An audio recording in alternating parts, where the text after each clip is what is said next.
الحمد لله نحمده ونستعينه ونستغفره ونؤمن به ونتوكل عليه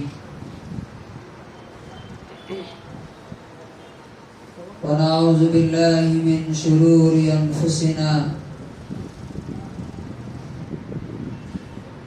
ومن سيئات أعمالنا من يهده الله فلا مضل له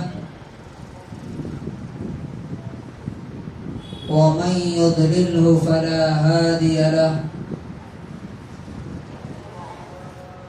ونشهد أن لا إله إلا الله وحده لا شريك له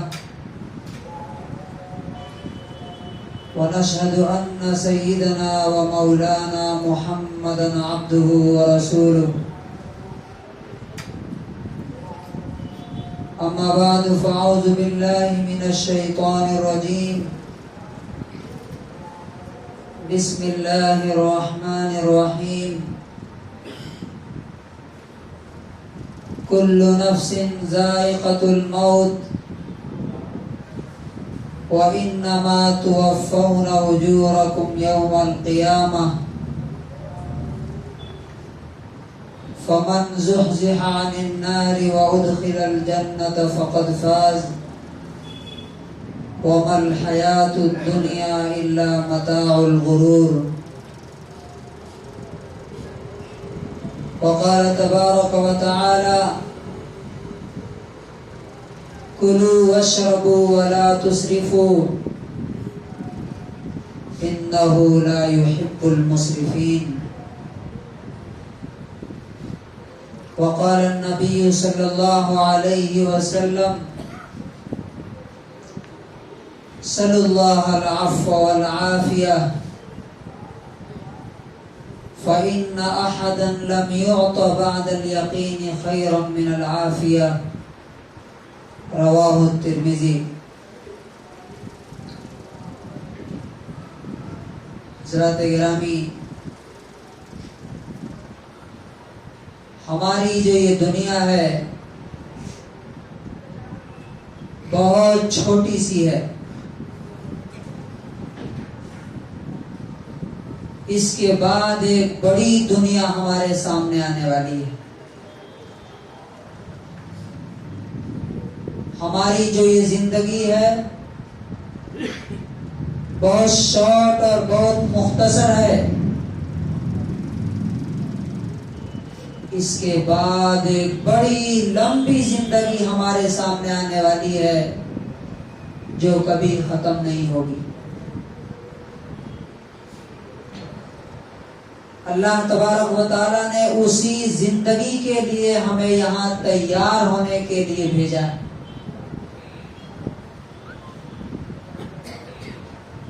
اور اس کے بارے میں قرآن کریم کے اندر جگہ جگہ بار بار ہمیں یاد دلاتا ہے۔ اللہ تعالیٰ فرماتا ہے سورہ آل عمران آیت نمبر 185 میں کل نفس ذائقۃ الموت، تم میں سے جو بھی زندہ ہے اسے ایک نہ ایک دن مرنا ہے، اور مرنے کے بعد فنا ہو جانا نہیں ہے، ختم ہو جانا نہیں ہے۔ وَإِنَّمَا تُوَفَّوْنَ أُجُورَكُمْ يَوْمَ الْقِيَامَةِ، تمہارے کاموں کا پورا پورا بدلہ تم کو صرف قیامت کے دن دیا جائے گا۔ یعنی دنیا میں جو کچھ ہم کر رہے ہیں اس کا رزلٹ صرف یہاں نہیں ہے، بلکہ اس کا اصل رزلٹ آخرت میں نکلنے والا ہے، جب ایک ایک عمل کا، ایک ایک ایکشن کا ٹوٹل بدلہ ہمیں قیامت کے دن دیا جائے گا۔ اور فرمایا فمن زحزح عن النار وادخل الجنة فقد فاز. تو جو آگ سے بچا لیا گیا، جو آگ سے بچا لیا گیا اور جنت کے باغ میں داخل کر دیا گیا، فقد فاز، وہی کامیاب ہے. وَمَا الْحَيَاةُ الدُّنْيَا إِلَّا مَتَاعُ الْغُرُورِ. اور دنیا کی زندگی تو سوائے دھوکے کے سامان کے اور کچھ بھی نہیں. اس کا کیا مطلب ہے؟ کہ اصل کامیابی اور ناکامی آخرت میں دیکھنے کو ملے گی. دنیا میں جو کامیابی یا ناکامی ہے یہ فالس ہے. کوئی اگر بڑا پوسٹ پر پہنچ گیا اور سمجھتا ہے کہ میں کامیاب ہوں تو وہ کامیاب نہیں ہے، بلکہ کامیابی کا دھوکہ ہے اسے.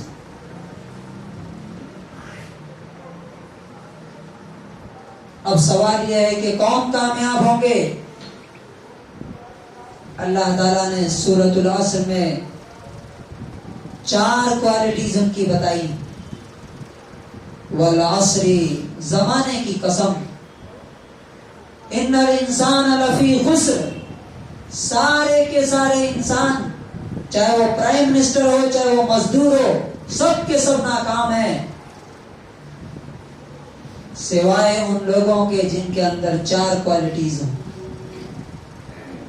الا الذین آمنوا، جو ایمان لائے ہوں اپنے رب پہ. وعملوا الصالحات، ایمان لا کر کے اللہ نے جو فرائض دیے ہیں ان کو پورا کرتے ہیں اور حرام سے بچتے ہوں. وتواصوا بالحق، اور حق کی دعوت دوسرے کو دیتے ہوں، سچائی کو، دین کو دوسرے تک پہنچاتے ہوں. وتواصوا بالصبر، اور ایک دوسرے کو صبر کی تلقین کرتے ہیں.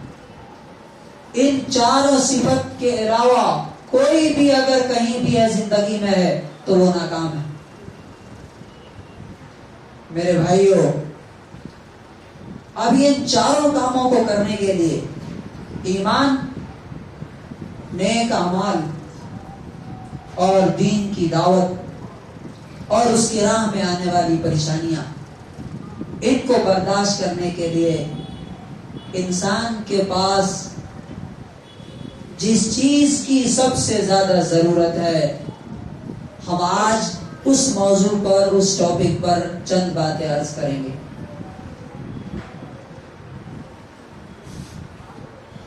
ایمان کے بعد سب سے قیمتی، سب سے پریشیس چیز کیا ہے؟ اور قرآن کے اندر رسول اللہ صلی اللہ علیہ وسلم کی تعلیمات کے اندر اس کے بارے میں کیا ہدایات ملتی؟ ترمذی کی 3558 نمبر حدیث ہے. رسول اللہ صلی اللہ علیہ وسلم فرماتے ہیں،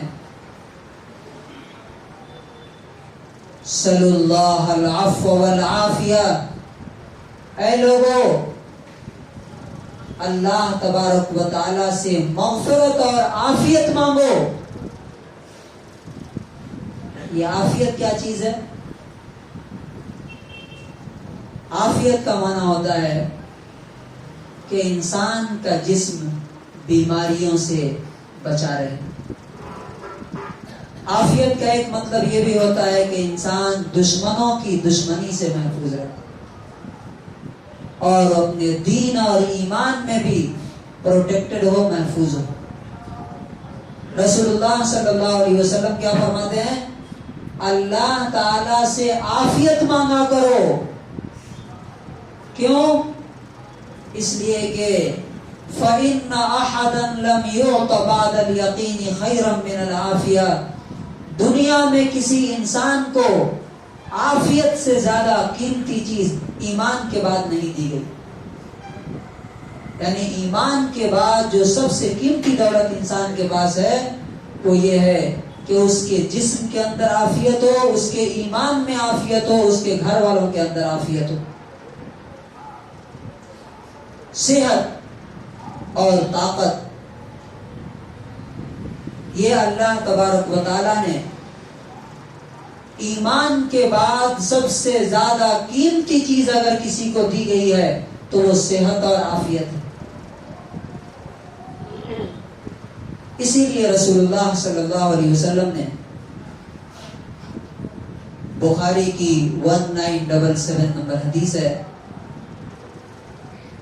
آپ صلی اللہ علیہ وسلم نے اپنے ایک صحابی سے فرمایا تھا جو لگاتار روزے رکھتے تھے اور راتوں کو مسلسل نماز پڑھتے رہتے تھے، ان کو کہا ان لجسدک علیک حقا، اے عبداللہ ابن عمرو تمہارے جسم کا بھی تمہارے اوپر حق ہے، وَإِنَّ لِعَيْنِكَ عَلَيْكَ حَقًّا اور تمہاری آنکھوں کا بھی تم پر حق ہے. یہ دو سنٹنس انسان کی پوری صحت کے لیے، پورے صحت کے بارے میں جو تعلیمات اور جو رولز ریگولیشن ہیں وہ ان دونوں جملوں میں آ گئے کہ رسول اللہ صلی اللہ علیہ وسلم فرماتے ہیں کہ صرف عبادتیں نہیں، صرف محنت نہیں، صرف کمانے کا نہیں، بلکہ اپنے جسم کا، اپنی صحت کا، اپنے فٹنس کا، اپنے ہیلتھ کا خیال رکھو، اس لیے کہ دنیا میں سب سے زیادہ اگر کسی چیز کی ضرورت انسان کو ہے ہر قدم پہ تو وہ اس کی صحت کی ضرورت ہے. لیکن افسوس یہ ہے کہ آج ہم دیکھتے ہیں کہ اکثر لوگوں کو صحت کے بارے میں جانکاری نہیں، معلوم نہیں ہے کہ کیسے اس کو بچانا ہے، کیسے اس کی حفاظت کرنی ہے. رسول اللہ صلی اللہ علیہ وسلم نے اور قرآن کریم نے اس سلسلے میں بالکل کلیئر انسٹرکشنز دیے ہیں. ان کو پانچ چیزوں میں، 5 پوائنٹس میں ہم آپ کے سامنے رکھیں گے. اگر یہ 5 چیزیں ہم یاد رکھیں گے، ان کو فالو کریں گے تو انشاءاللہ ہماری صحت بھی محفوظ رہے گی، ہمارے بچوں کی، ہماری نسلوں کی بھی محفوظ رہے گی. سب سے پہلی چیز جو ہے، جو انسان کی صحت میں سب سے بڑا رول پلے کرتی ہے، وہ ہے کھانا اور پینا.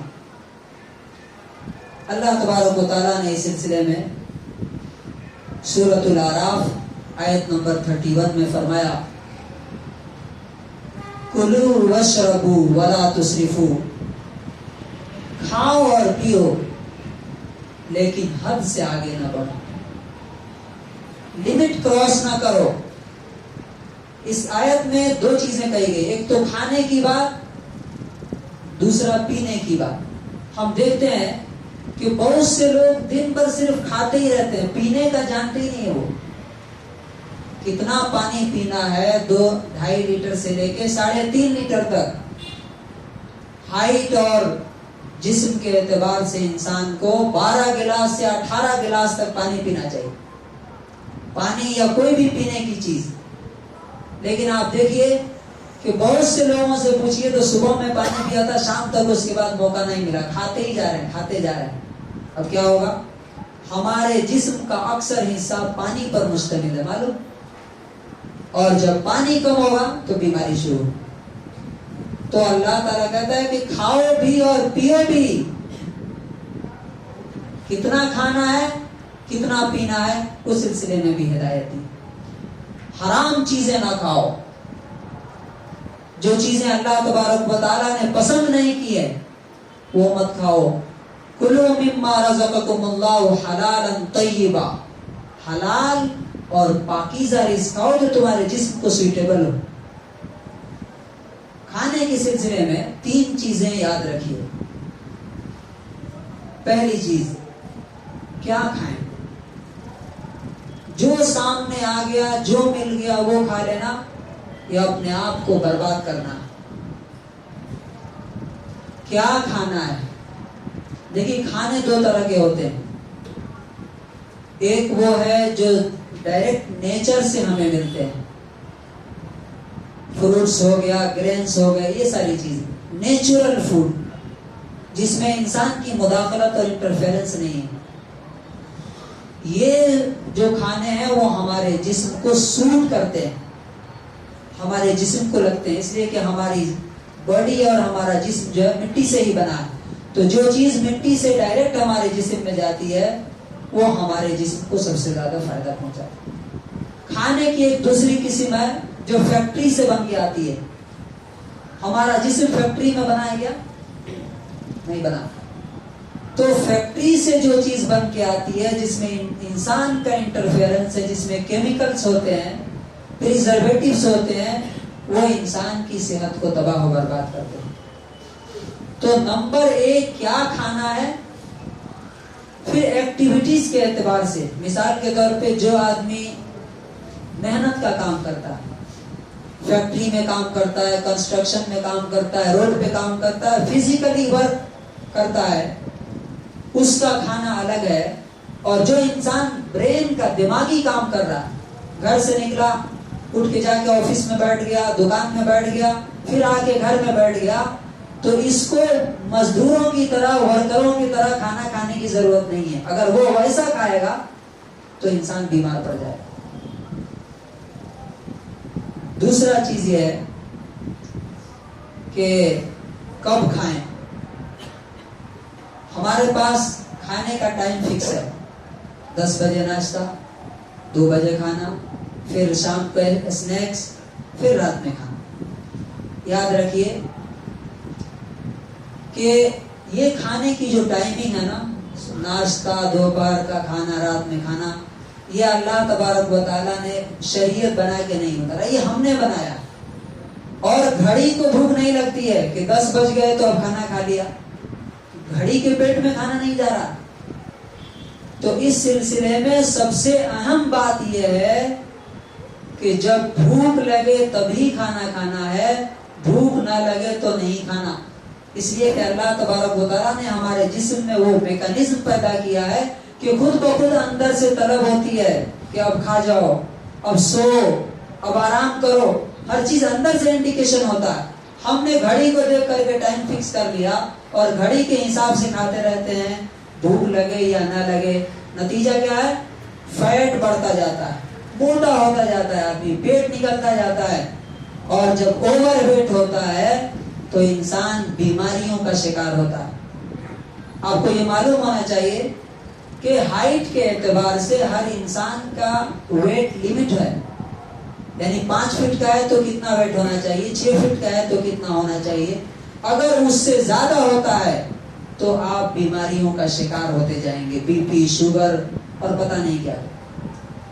اس لیے دوسرا پوائنٹ یہ ہے کہ جب بھوک لگے تبھی آپ کھائیں، بغیر بھوک کے کھانے کو ہاتھ نہیں لگانا۔ چاہے جتنا اچھا کھانا ہو، اگر بغیر بھوک کے کھائیں گے تو وہ نقصان ہی پہنچائے گا۔ اس کی مثال ایسی ہے، بغیر بھوک کے کھانے کی مثال یہ ہے کہ آپ کے سر پہ 50 کلو کا وزن کسی نے ڈال دیا ہے، آپ لے کے جا رہے ہیں، ابھی وہ وزن اتارا نہیں کہ پھر آپ کسی نے 50 کلو لاد دیا، تو اب کیا ہوگا؟ یا تو آپ وہ اٹھا کے پھینک دیں گے، اور نہیں تو وہ 100 کلو بوجھ کے ساتھ آپ گر جائیں گے۔ یہی حال ہمارے پیٹ کا بھی۔ تو دوسرا پوائنٹ جو اللہ تبارک و تعالیٰ کہتا ہے کہ زیادتی مت کرو، اس میں یہ بھی ہے کہ بغیر بھوک کے انسان کھانا کھاتا چلا جائے، ٹائم ہو کھانا کھانا شروع کرے، یا کوئی پوچھ دے تو کھانا کھانا شروع کرے۔ اور تیسرا جو سب سے اہم پوائنٹ ہے صحت کو باقی رکھنے کے لیے اور بیماریوں سے دور رہنے کے لیے، وہ ہے کتنا کھانا کھانا چاہیے۔ یہ وہ چیز ہے جس میں ہم سب سے زیادہ اسلام کو اور شریعت کو اگنور کرتے ہیں۔ اللہ کے رسول صلی اللہ علیہ وسلم فرماتے ہیں، ترمذی کی 2380 نمبر حدیث ہے، 2380، ما ملا آدمی وعاء شرا من بطن، انسان پیٹ سے زیادہ کوئی برا برتن نہیں بھرتا۔ مطلب کیا ہوا؟ آپ کوکر بھر لیں، شتل بھر لیں، ڈرمز بھر لیں، اللہ تعالیٰ کو برا نہیں لگتا، لیکن اگر پیٹ بھر لیتے ہیں آپ تو اللہ کی نظر میں یہ سب سے برا برتن ہے جو آپ نے بھرا۔ پھر آپ صلی اللہ علیہ وسلم نے فرمایا حسب الآدمی لقیمات یقمن صلبہ، انسان کے لیے چند لقمے کافی ہیں جو اس کو سیدھا رکھے. چند لقمے، یاد رکھیے، چند پلیٹ نہیں کہا، چند لقمے کافی ہیں جو اس کو سیدھا رکھے. اور پھر فرمایا فَإِنْ غَلَبَتِ الْآدَمِيَّ نَفْسُهُ، اگر انسان پر اس کی خواہش بہت حاوی ہے تو کیا کرے وہ؟ ثُلُثٌ لِلطَّعَامِ، انتہائی سائنٹیفک، اس سے زیادہ سائنٹیفک رول کوئی نہیں دے سکتا ہے صحت کے لیے دنیا میں. فَثُلُثٌ لِلطَّعَامِ، پیٹ کے 3 حصے کرو، 3 پارٹ. پہلا 1/3 کھانے کے لیے، وَثُلُثٌ لِلشَّرَابِ، دوسرا 1/3 جو ہے پینے کے لیے، وَثُلُثٌ لِلنَّفَسِ، اور تیسرا سانس آنے جانے کے لیے. ہم کیا کرتے ہیں؟ تینوں بھر لیتے ہیں، یہاں تک کہ سانس کی بھی آنے کی جانے کی جگہ نہیں ہوتی. اب سوال یہ ہے کہ کیسے پتا چلے گا کہ 1/3 کتنا ہوا؟ تو اس کا آسان سا طریقہ ہے. آپ اگر 6 روٹیاں کھا جاتے ہیں تو 1/3 کتنا ہوگا؟ 2. 3 پلیٹ بریانی کھا جاتے ہیں تو 1/3 کتنا ہوگا؟ 1 پلیٹ. 3 روٹیاں کھاتے ہیں تو 1 روٹی 1/3 ہے. اگر کوئی شخص اس اصول پر عمل کرے، اچھا اللہ تعالیٰ نے یہ نہیں کہا کہ دن میں 3 ہی بار کھاؤ، نہیں، آپ کو بھوک لگے 10 بار کھائیے، لیکن کتنا کھائیے؟ 1/3 کھائیے، پورا پیٹ بھر کے نہیں کھانا. یہ 3 اصول کھانے سے متعلق ہے. نمبر 1 کیا کھانا چاہیے، نمبر 2 کب کھانا چاہیے، جب بھوک لگے تب. بھوک کے بغیر کبھی کھانے کو ہاتھ نہیں لگانا، چاہے 1 بار لگے تو 1 ہی بار کھائیے، 10 بار لگے تو 10 بار کھائیے، گھڑی کو دیکھ کر کے نہیں کھانا. اور نمبر 3 جب کھانے بیٹھیں تو زبان پہ اپنی خواہش پہ کنٹرول رکھیں کہ 1/3 صرف کھائیں. زیادہ کھانے سے کیا ہوتا ہے؟ دیکھیے، ویٹ جب زیادہ ہوگا تو انسان کو 50 طرح کی بیماریاں، اوبیسٹی، آپ جا کے پوچھ لیجئے کسی بھی ڈاکٹر سے. جب آپ کا ویٹ زیادہ ہوگا بیماریوں کی شروعات ہو جائے گی اور ان گنت بیماریاں آئیں. تو پہلی چیز ہے کھانے سے متعلق. دوسری چیز جو ہے صحت کے لیے وہ ہے ایکسرسائز. کہ انسان اگر صرف کھائے اور بیٹھا رہے تو انسان کی صحت خراب ہو جائے گی. خود رسول اللہ صلی اللہ علیہ وسلم نے رننگ کیا اپنی بیوی حضرت عائشہ رضی اللہ عنہا کے ساتھ. آپ نے گھوڑ سواری کی تاکید کی کہ گھوڑ سواری کرو، وہ بہترین ایکسرسائز ہے. سوئمنگ کی بات کی گئی ہے. اسی طرح سے اونٹ کو دوڑانے کی بات ہے. یعنی اسلام یہ پسند کرتا ہے کہ انسان فٹ رہے، صحت مند رہے، تاکہ وہ اپنی دینی ذمہ داری بھی پوری کرے اور دنیاوی ذمہ داریاں بھی پوری کرے. تیسری چیز ہے مینٹل صحت. اگر آپ زیادہ اسٹریس میں رہیں گے، ٹینشن میں رہیں گے، تو اس کا سیدھا اثر آپ کے اسٹمک پہ پڑتا ہے اور آپ کی صحت خراب ہو جائے گی. تو ہمارے ٹینشن لینے سے فائدہ تو نہیں ہوتا، نقصان ضرور ہوتا ہے. چوتھی چیز ہے ان ساری چیزوں کو کرنے کے بعد اگر بیماری ہو جائے تو اس کا علاج کرانا. بہت سے لوگوں کو پتہ بھی نہیں چلتا کہ بیماری ہو گئی، یا ہو بھی جاتی ہے، پتہ بھی چلتا ہے تو اگنور کرتے رہتے ہیں. جب معاملہ آؤٹ آف کنٹرول ہوتا ہے تب دھیان دیتے ہیں. کچھ انڈیکیشنز ہیں بیماریوں کے. مثال کے طور پہ اگر آپ کے جسم میں کہیں درد شروع ہو گیا تو باڈی آپ کو اشارہ کر رہی کہ اندر سسٹم میں کچھ خرابی ہے، علاج کراؤ. نمبر 1 درد، پین. دوسرا سوجن، سویلنگ ہو گئی کہیں، اس کا مطلب یہ ہے کہ اندر کوئی خرابی شروع ہو گئی. اور تیسری چیز ہے باڈی ٹمپریچر. اگر بڑھ جا رہا تو اس کا مطلب یہ ہے کہ آپ علاج کرائیے. اچھا، بہت سی بار ڈاکٹر یہ کہتے ہیں کہ اس بیماری کا علاج نہیں ہے. رسول اللہ صلی اللہ علیہ وسلم فرماتے ہیں، ترمذی کی 2038 نمبر حدیث ہے کہ اللہ کے بندو علاج کراؤ، فَإِنَّ اللَّهَ تَعَالَى لَمْ يَضَعْ دَاءً إِلَّا وَضَعَ لَهُ الدَّوَاء، اس لیے کہ اللہ نے کوئی بیماری ایسی نہیں ہے جس کی دوا اس نے پیدا نہیں۔ تو اگر کوئی کہہ رہا ہے کہ اس بیماری کا علاج نہیں ہے تو وہ اس کے علم کے مطابق نہیں ہے، اللہ تعالیٰ نے تو اتاری ہے، آپ ڈھونڈتے رہیے، کسی نہ کسی دن اس تک پہنچ جائیں گے۔ اور پانچویں چیز ہے پرہیز۔ پرہیز، بہت سے لوگ کہتے ہیں کہ میں تو کوئی چیز پرہیز نہیں کرتا۔ یہ اس صورت میں تو ٹھیک ہے جب آپ جو کچھ کھاتے ہیں وہ سب ڈائجسٹ کر جاتے ہیں، لیکن اگر آپ کو معلوم ہے کہ یہ چیز میں کھاتا ہوں اور یہ نقصان کر جاتی ہے، اور ہر انسان کو ہر چیز سوٹ نہیں کرتی، یہ ریسرچ بتاتی ہے کہ دودھ جیسی اہم چیز، فائدہ مند چیز، یہ بھی بہت سے لوگوں کو سوٹ نہیں کرتی، تو انسان کو یہ دیکھنا چاہیے کہ مجھے کون سی چیز سوٹ کرتی ہے، کون سی چیز سوٹ نہیں کرتی۔ اور بہت دفعہ ایسا ہوتا ہے کہ عمر کے ڈھلنے کے ساتھ ساتھ جب ہمارا ڈائجیشن کمزور ہوتا ہے تو بہت ساری چیزیں ہمیں نقصان پہنچانے لگتی ہیں۔ تو یہ 5 پوائنٹ ہیں صحت کو باقی رکھنے کے لیے۔ اگر آپ انشاءاللہ اس پہ عمل کریں گے، گھر پہ بھی اگر تاکید کریں گے، تو ایمان کے بعد اللہ کے رسول نے کہا کہ سب سے قیمتی چیز ہے صحت اور عافیت۔ انشاءاللہ یہ صحت بچی رہے گی اور خود بھی اپنا کام بھی کر سکیں گے، دین کا کام بھی کریں گے اور اپنی دنیا کے بھی کام کریں گے۔ وہ 5 پوائنٹس کیا ہیں؟ کھانے کے متعلق احتیاط، number 2 exercise, number 3 mental health, number 4 علاج، اور نمبر 5 پرہیز۔ اللہ تبارک و تعالیٰ سے دعا ہے کہ پروردگار عالم ہمیں اپنی صحت کے حفاظت کرنے کی توفیق نصیب فرمائے۔ بارک اللہ لنا ولکم فی القرآن العظیم۔